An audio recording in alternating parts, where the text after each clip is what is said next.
Hi guys, I'm back, and now I'm going to go a little bit more in depth into my story.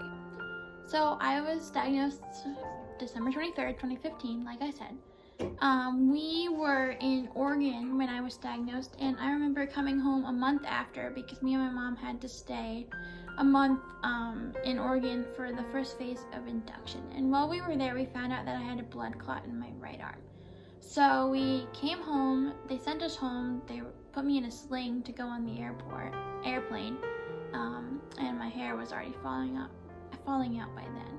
So we got home, and it was the 2016 snowstorm.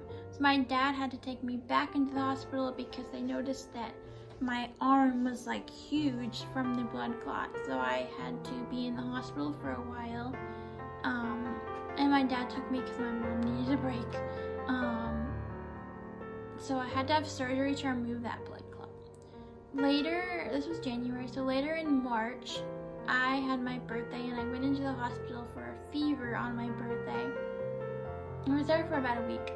So every time you get a fever, because you have a port, you have to make sure there's no infection. And a port is basically, this is my scar for the port. It's basically like a little button that's inside your skin, and they snap it with a button that has like a needle, and it just helps get the chemo into you. It's like an IV, not really an IV, I don't know how to explain it. A week later, I had to go back in I was there for a week, and then 24 hours after we got home, I went back into the hospital again with a skin infection, and that was cellulitis. And then they also figured out that it was connected to a fungal meningitis infection in my brain. So that was a month-long stay in the PICU where I was very sick. And then I had another month-long stay in the PICU where I had pancreatitis.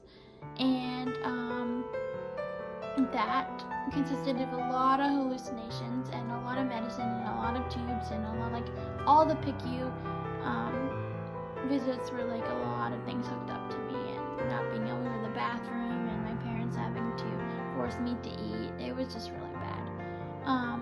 So I had pancreatitis, and I had so many hallucinations. There was this one time where I thought the machines were trying to kill me, and it was pretty scary because every time you hallucinate, you actually think it's real, but it's not really real. But no one can convince you otherwise because it's in your head, and you're gonna get mad at them because they think you're crazy, but you don't think you're crazy. So that was really frustrating when the doctors were like, "No, Meg, they're not trying to kill you," but they looked like they were trying to kill me. So then later on, I had appendicitis, and I won't tell you the dates because it's going to take too long, but I had appendicitis, steroid-induced diabetes. Then last summer, I had a gallbladder attack, I had to get my gallbladder removed. So I don't have an appendix or a gallbladder. That's most of my story and the hardships that I had to go through, but I'm here today, and I'm alive, and I'm grateful, so.